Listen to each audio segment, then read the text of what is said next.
ভকতে কেতিয়াও ডাহিনী যোগিনী তন্ত্ৰ মন্ত্ৰ ভূত প্ৰেত তাবিজ টুনকা এইবিলাকত বিশ্বাস নকৰে। আপোনালোকে কেনেবাকে এতিয়া তাবিজ চাবিজ পিন্ধি আছে নেকি বাৰু? হা, আঙুলিত আঙুঠি চাঙুঠি আছে নেকি? হা হা, তেনেহ'লে ৰাম নাম কৃষ্ণ নাম নুশুনিলেও হ'ব। আমাৰ মানুহবিলাকে বহুতে অন্ধবিশ্বাসত এতিয়াও সোমাই আছে। বৰ গুৰুত্বপূৰ্ণ কথা দেই। আজিকালি মানুহবিলাকৰ ইয়াত এটা তাবিজ, নাম ধৰ্মত থাকিলেও তাবিজ। আমি অন্ধবিশ্বাসত এতিয়া থাকিব নালাগে। আমি ৰামকৃষ্ণ নাম অভেদ কবচ হিচাপে পিন্ধিব লাগিব। আপোনাক ৰামকৃষ্ণ যেতিয়া অভেদ কবচ হিচাপে পিন্ধিল, বেলেগকৈ আৰু আপোনাক তাবিজ লোৱাৰ প্ৰয়োজন নাই। যেনেকৈ ভক্ত প্ৰহ্লাদে ৰামকৃষ্ণটো অভেদ কবচ হিচাপে লৈছিলে, বুজিছেনে বা দেই। তেওঁ খাওঁতে ৰাম, বহোঁতে ৰাম, পিন্ধোতে ৰাম। আৰু ভক্ত প্ৰহ্লাদক হিৰণ্যকশিপুৰ নানান দুৰ্গতি দিলা, বহুত দুৰ্গতি দিলে।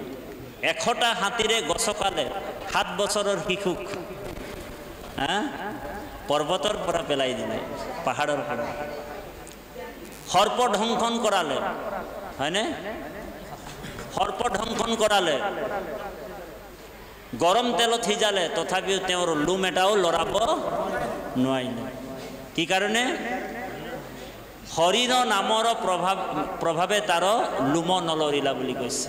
তেনেকুৱা সুদৃঢ় বিশ্বাস আমাৰ হ'ব লাগিব ভগৱানৰ প্ৰতি। কিন্তু আমি বিশ্বাস 3 প্ৰকাৰ, অকল বিশ্বাস, দৃঢ় বিশ্বাস আৰু সুদৃঢ় বিশ্বাস। কিন্তু আমি 4 নম্বৰ বিশ্বাসটোত এতিয়া আছোঁ, বোলে অন্ধ বিশ্বাস, হয়নে বাৰু? অন্ধবিশ্বাসত আছোঁ। এই অন্ধবিশ্বাসৰ পৰা আমি আঁতৰিব লাগিব। কেইদিনমানৰ আগত আপোনালোক জানে, গহপুৰত 2টা বগা ঘোঁৰা ওলাইছিলে। গহপুৰত বগা ঘোঁৰা 2টামান ওলাইছিলে। আইসকলে চব মিলি সেই গহপুৰৰ বগা ঘোঁৰা 2টাক সেন্দুৰ চেন্দুৰ লগাই ৰঙা কৰি দিলে। চেলেং গামোচা পিন্ধাই কি কৈছিলে? বোলে ডাঙৰীয়া আহিছে, আঁতৰি দিয়ক, আঁতৰি দিয়ক, আঁতৰি দিয়ক, ডাঙৰীয়া আহিছে। তেতিয়া আমাৰ মুছলমান ভাই এজনৰ আছিলে ঘোঁৰা 2টা, গৈ কিনি কৈছে, বোলে এইটোতো মোৰ ঘোঁৰা আছিলে, বোলে তহঁতি বোলে কি কৰিলি? বোলে এইটো ডাঙৰীয়া চাঙৰীয়া একো নহয়, হয়নে বাৰু? মমিন ককাইৰ ঘোঁৰা আছিল, আপোনালোক পাইছে ফেচবুকত। তো ইমানেই অন্ধবিশ্বাস। বোলে কিহৰ কাৰণে হৈছে? কাৰণ ভাগৱত শ্ৰৱণ নকৰে আৰু গুৰুৰ অভাৱ। গুৰুৰ অভাৱ। বোলে অসমৰ গুৰু বোলে আমাৰ গৃহতে আছে। অন্ধলাই নেদেখিলোঁ তাক বুলি লক্ষ্মীনাথ বেজবৰুৱাই কৈছে।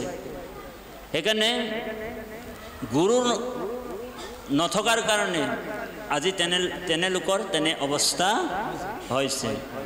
সেইকাৰণে আমি ভগৱন্ত এই কথাটোকে কৈছে যে নেৰিবা বেদৰ পথ সজ্জন জনৰ মত, ব্ৰাহ্মণত কৰিবা ভকতি, আপুনি ঈশ্বৰে দেখা ব্ৰাহ্মণক মান্য কৰি, জগতকে দেন্ত অনুমতি। তাৰ পিছত পাঠত আৰু কি ওলাব অকণমান কৃষ্ণ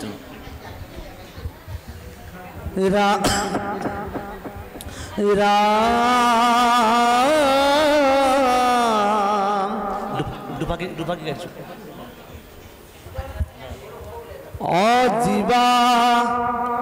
জীৱা কিছু আছে ধন তেজা তাৰ মোহমন, কিছু বেয় কৰা হৰি অৰ্থে, তেৱেকে ভকতি বাঢ়ে মাধৱত প্ৰেমচৰে, ও তেৱে ধন নযায় তাৰ ব্যৰ্থ, ভক্ষ ভোজ্য বস্তু যত গৃহে হুৱে উপগত, তাতো মোহ তেজিও কয়াতি, মাধৱত নিবেদিয়া দুখী দৰিদ্ৰ দিয়া বৈষ্ণৱত কৰিও মিনতি ৰাম নেৰিবা বেদৰ পথ সজ্জন জনৰ মত ব্ৰাহ্মণত কৰিবা ভকতি আপুনি ঈশ্বৰ দেখা ব্ৰাহ্মণক মান্য কৰি ও জগতকে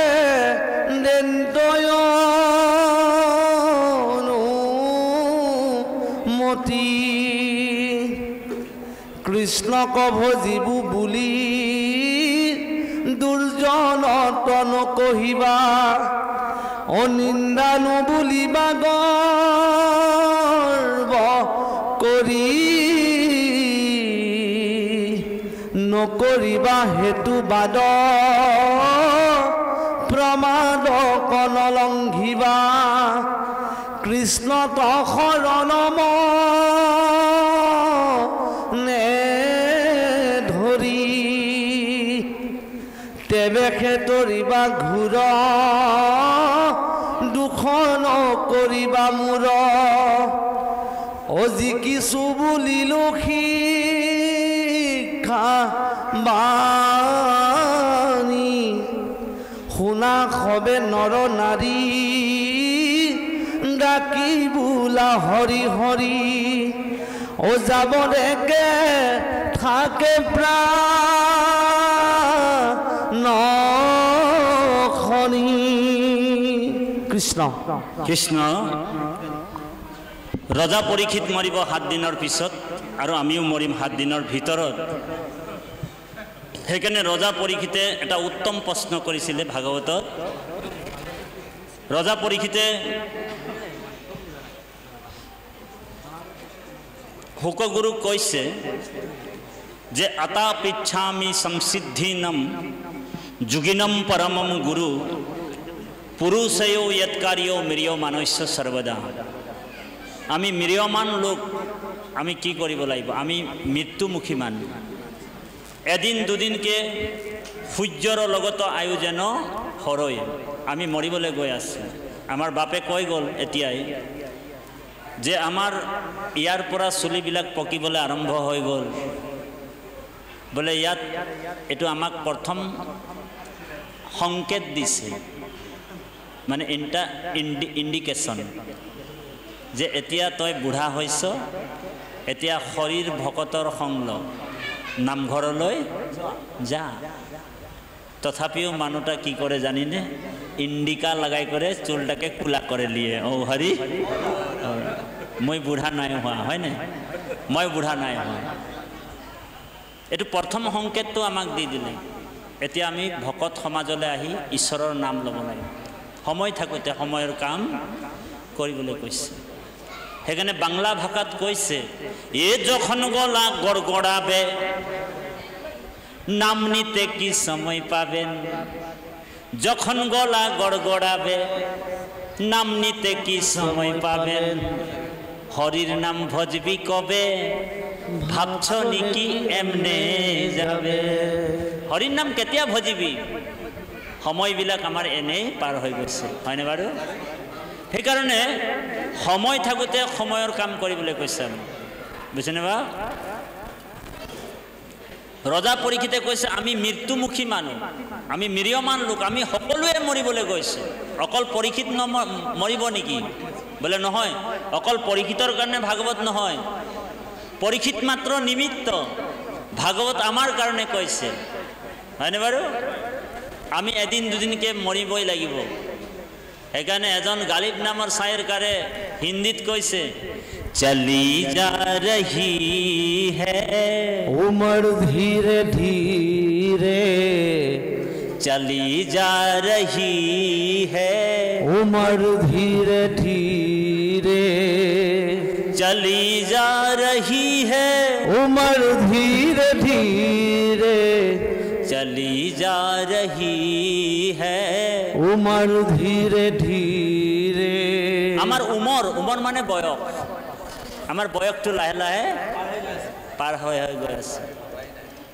আমি ভবাই নাই बचपन भी बीती जवानी भी बीती बचपन भी बीती जवानी भी बीती बुढ़ापे को हो रही है असर धीरे धीरे बुढ़ापे को हो रहे असर धीरे धीरे चली जा रही है उम्र धीरे धीरे आमार उम्र धीरे धीरे गई आछे बचपन भी बीता सरू कालटो आमार पार हो गल शैशव कालटो आमार पार हो गल हयने बारे लरारीर धेमालिटो आमार पार हो गल हे दिनटो आज घूरी आहिब नेকি नाहे बचपन भी बीता जवानी भी बीता यौवन कालटो आमार पार हो गल आको जुवान हब पारिछु जानो हाँ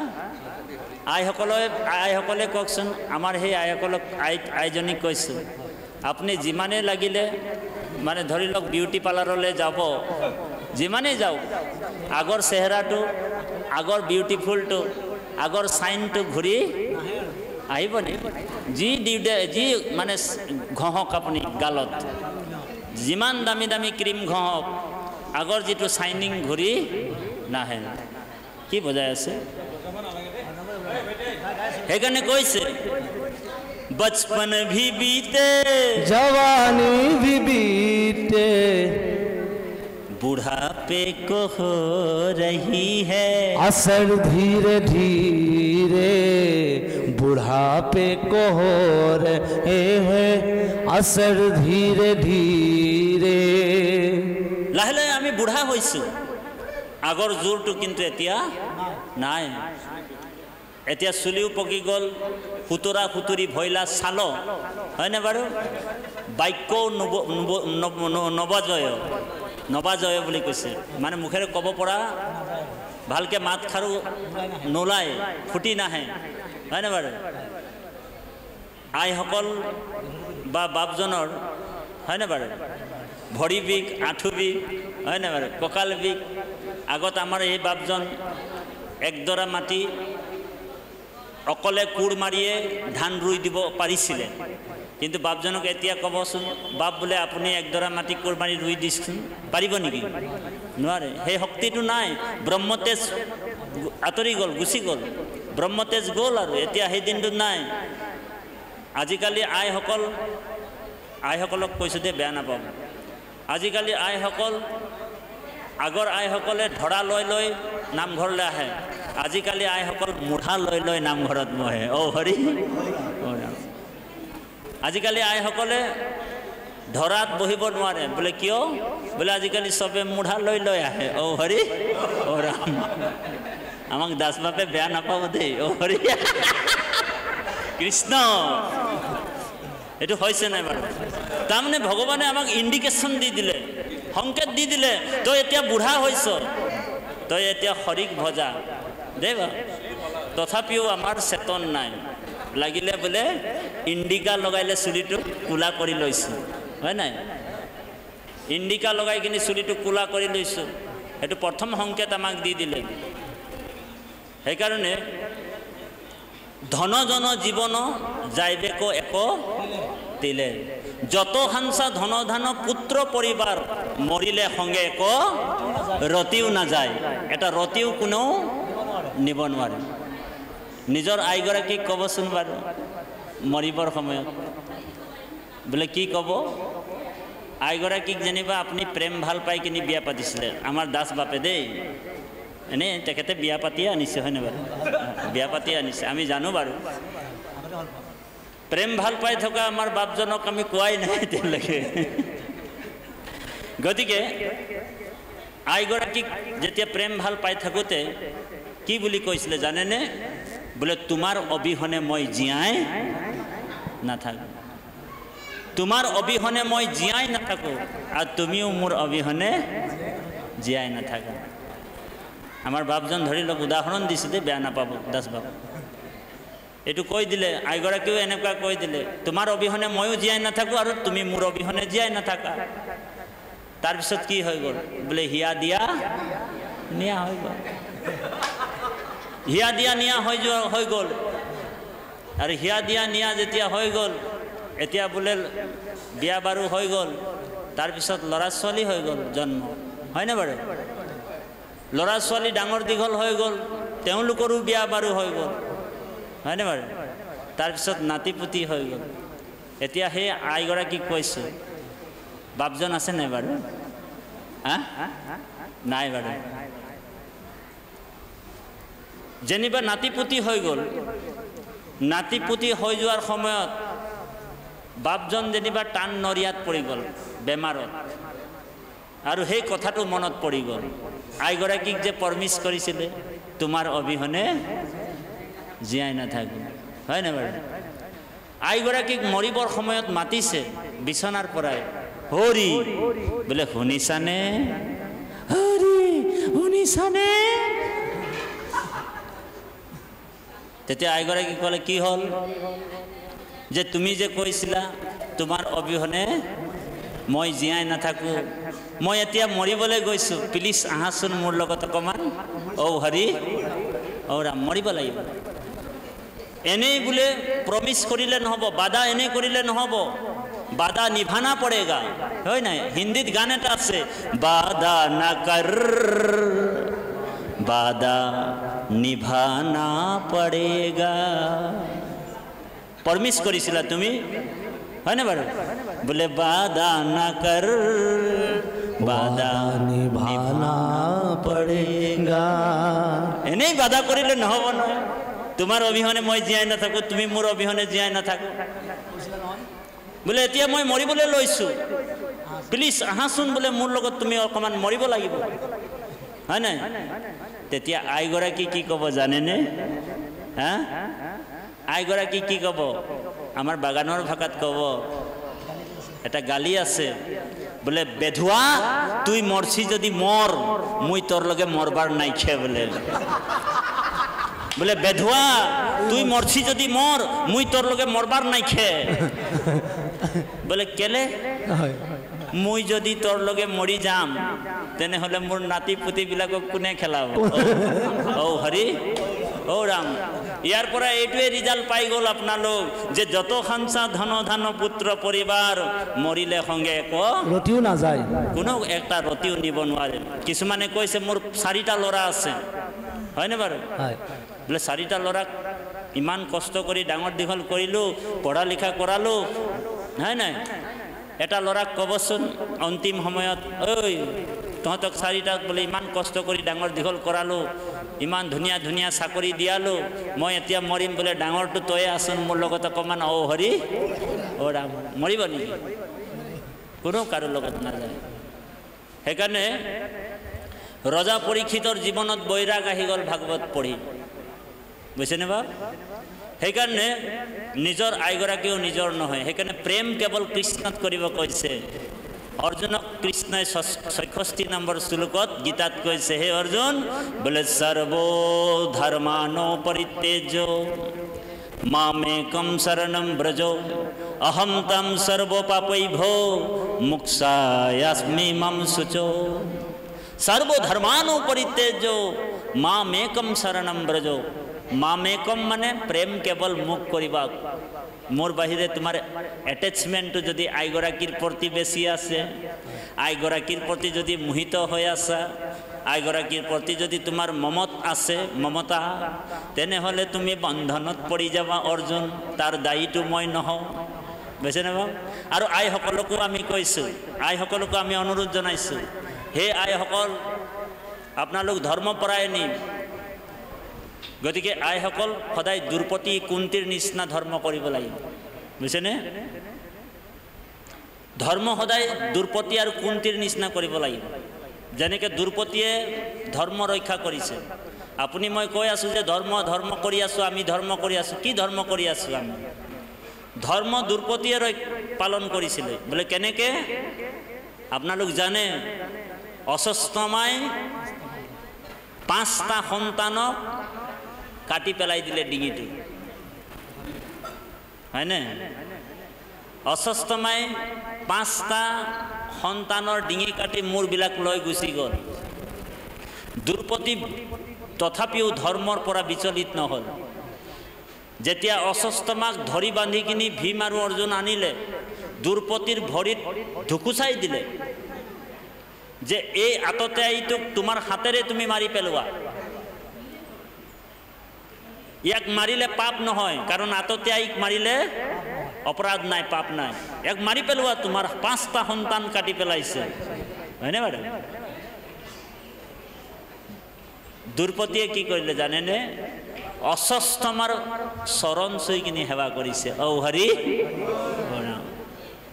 বোলে 5টা সন্তানক কাটি পেলোৱাৰ পিছত আপোনালোকৰ আই বা আমাৰ এ টু জেড কাৰোবাৰ যদি এটা সন্তানক কোনোবাই যদি কাটি পেলায়, হা, তেওঁ সেই মাৰি দিয়া মানুহটোক সেৱা কৰিব নেকি বাৰু?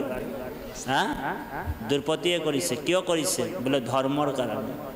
দ্ৰুপদী জানে যে আজি যদি মোৰ বোলে 5টা সন্তান আছিল, কিন্তু গৌতমীৰ, হয়নে বাৰু? গৌতমী অশ্বত্থামাৰ মা, বোলে গৌতমীৰ বোলে এটা সন্তানে। তেওঁক যদি বধ হৈ যায়, তেনে গৌতমীৰ জীৱনত কি হ'ব? তেওঁ আনৰ দুখৰ কথা চিন্তা কৰিছে। সেইকাৰণে ধৰ্মৰ 10টা লক্ষণ আছে। ধৰ্ম কৰিছোঁ চবেই কৈ আছে আমি ধৰ্মৱান ব্যক্তি, মই ধৰ্মৱান ব্যক্তি। তাঁতি বাপে কৈছে মই ধৰ্মৱান ব্যক্তি, কিন্তু ধৰ্মৰ পৰীক্ষাও হয় আকৌ দেই, ধ্যান দিও নিব। ধৰ্মত 10টা লক্ষণ আছে। বোলে ধৃতি ক্ষমা দম অস্তয়ম শৌচামি ইন্দ্রিয় নিগ্রহ ধী বিদ্যা সত্যম অক্রোধ ধর্মো দশকম লক্ষণ।